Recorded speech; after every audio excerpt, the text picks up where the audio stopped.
J'aimerais que vous nous expliquiez, parce qu'on dit que la Russie est un des piliers du Sud global, sauf que jusqu'à preuve du contraire, la Russie, elle se situe bien au nord, voire dans l'extrême nord.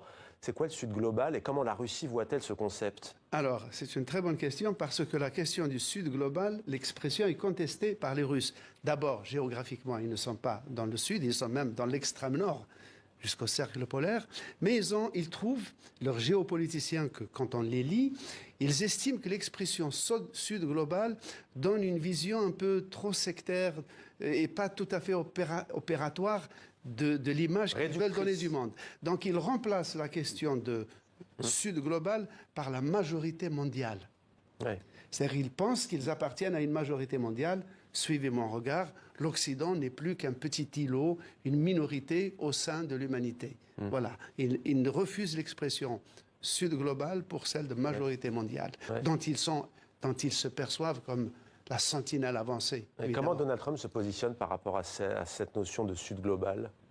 Ah ben, tout à fait différemment. Il faut dire que par rapport à la Russie, si jamais l'accord américano-russe en voie de réalisation aujourd'hui s'approfondit, la position russe évoluera sur la question de l'Occident, n'est-ce pas? Et l'alliance occidentale. Mais pour le Sud global, Donald Trump et les droites américaines considèrent les pays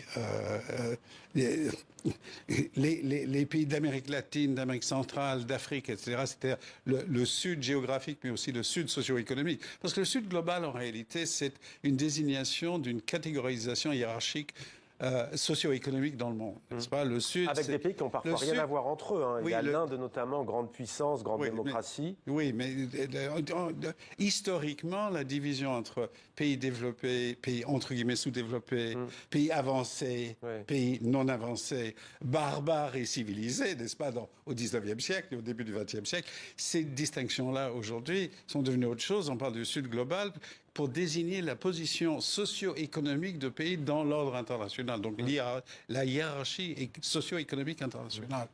Pour ceux qui, de ce point de vue-là, les pays d'Amérique centrale, d'Amérique du Sud, d'Afrique subsaharienne, une partie de l'Asie du Sud, sont considérés par l'équipe Trump comme étant non civilisés. Je vais très vite. Ils sont considérés comme étant culturellement inférieurs, comme étant...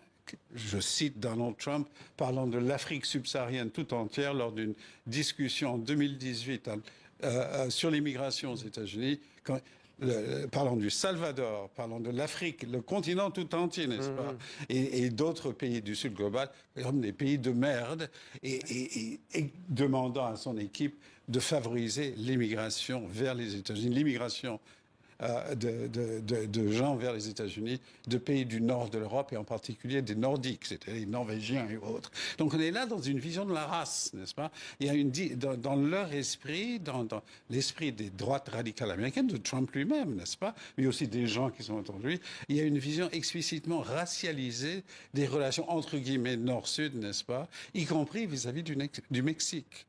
Le Mexique étant généralement vu comme un pays bâtard du point de vue démographique, du point de vue ethnique, etc.